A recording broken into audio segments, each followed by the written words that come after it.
साथियों, एक बहुत बड़ी बात आज मैंने पढ़ी। आप जिसे देखते हैं उसे मैं नहीं देखता, और जिसे मैं देख रहा हूं उसे आप नहीं देखते। उसमें बताया गया है कि पृथ्वी लोक के रहने वाले हैं सूर्य के प्रतिबिंब को हम तालाब में जब देखते हैं तो वो 6-7 अंगुल का ही तो दिखता है।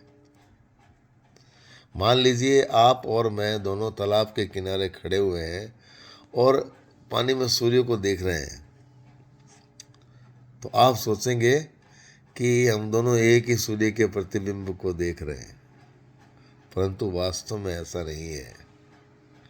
जिस प्रतिबिंब को आप देख रहे हैं उसे मैं नहीं देखता, और जिसे मैं देख रहा हूं उसे आप नहीं देखते, क्योंकि आपका अंतर जगत आपके पास है और मेरा अंतर जगत मेरे पास है। इसे ध्यान से समझना साथियों। जैसे पूरा तालाब सूर्य के प्रतिबिंबों से भरा हुआ है, वास्तव में ही ये पूरा तालाब ही सूर्य के प्रतिबिंबों से भरा हुआ है, और इस सारे तालाब में सूर्य के हजारों प्रतिबिंबित चमक रहे हैं। एक भी पानी की बूंद ऐसी नहीं है जहां सूर्य का प्रतिबिंब ना हो, और ये सब सूर्य बराबर बराबर है। अर्थात सूर्य की किरणें या रश्मियां जहां जहां भी पड़ रही है उन्हीं से तो प्रतिबिंब बन रहा है, और तालाब में हर जगह सूर्य का प्रतिबिंब बन रहा है।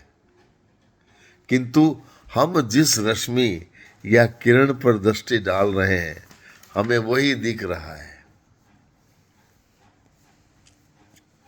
जहां हमारी दृष्टि पड़ रही है ना, हमें वही दिख रहा है। और यदि हम 1 डेसिमल यानी 1 बिंदु भी आगे खिसके तो हमें पहले वाला प्रतिबिंब नहीं दिखेगा, दूसरा दिखेगा। इसीलिए तो मैं कहता हूँ कि जिसे आप देख रहे हैं उसे मैं नहीं देख रहा, और जिसे मैं देख रहा हूँ उसे आप नहीं देखते, क्योंकि मेरी आंख पर जो रश्मि आती है मैं उसका ही प्रतिबिंब देख रहा हूँ, और आपकी आंख पर जो रश्मि आ रही है आप उसका प्रतिबिंब देख रहे हैं। और मेरी आंख पर जो रश्मि आ रही है उसका नाम है सावित्री।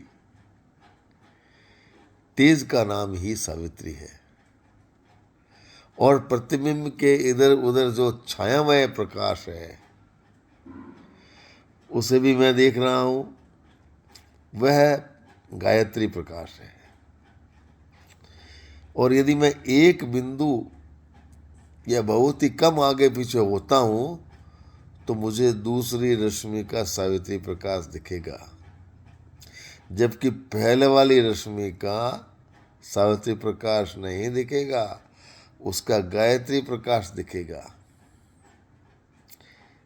इसी प्रकार जो मेरे लिए सावित्री है दूसरा देख रहा है उसके लिए गायत्री है, और जो मेरे लिए गायत्री है जो दूसरा देख रहा है उसके लिए सावित्री है। तो एक बात तो निश्चित है कि कोई भी मनुष्य दुनिया में, संपूर्ण विश्व की बात कर रहा हूं साथियों, अपने अलावा दूसरे की सावित्री देख ही नहीं सकता, और सबकी सावित्री नियत है। इसलिए तो मैं कह रहा हूं साथियों कि आप जिस प्रतिबिंब को देख रहे हैं उसे मैं नहीं देखता, और जिसे मैं देख रहा हूं उसे आप नहीं देखते। और यदि तालाब के किनारे किनारे भी चलेंगे तो उस तालाब में जो सूर्य प्रतिबिंबित हो रहे हैं, वो चंद्रमा पर भी प्रतिबिंबित हो रहे हैं, वो भी हमारे साथ साथ चलते हैं। और यदि हम दौड़ते हैं तो वो भी सूर्य चंद्रमा भी हमारे साथ दौड़ते नजर आते हैं। किंतु साथियों, 1 बिंदु भी वे आगे नहीं चलते, वे तटस्थ हैं, स्थिर हैं, एक ही जगह हैं। तो फिर ये चल रहा कौन है? तो इसका जवाब वही है जो तालाब में देखा ना आपने, अनंत सूर्य प्रतिबिंबित, ये सारा तालाब सूर्य से भरा हुआ है। हम सबको नहीं देख सकते। हमारी आंख जिस रश्मि को देखेगी वही हमें दिखेगा। हाँ, यदि हम सूर्य भगवान के नजदीक चले जाएंगे तो फिर हमें सारा तालाब सूर्य से भरा हुआ दिखाई दे जाएगा। ठीक इसी प्रकार ये चंद्रमा हमें सारा का सारा दिख रहा है, जबकि चंद्रमा में भी तो सूर्य का प्रतिबिंब पड़ रहा है। किंतु साथियों, चंद्रमा हमसे बहुत दूर है, सूर्य से भी दूर है, इसलिए वो सारा का सारा ही पानी का गोला दिख रहा है। और यदि हम चंद्रमा के पास चले जाएंगे तो सारा चंद्रमा प्रकाशित नहीं दिखेगा, उतना ही दिखेगा जितना उसका हिस्सा सूर्य के सामने है।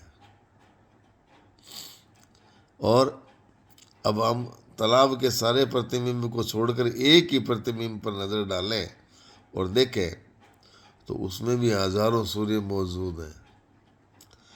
हमें जो प्रतिबिंब दिख रहा है वो मात्र 2-4 अंगुल का है, जबकि वो प्रतिबिंब जो है ना साथियों, वो इस पृथ्वी से, हमारा जो ये विश्व पृथ्वी कहलाती है, इस पृथ्वी से 13,000 गुना बड़ा है।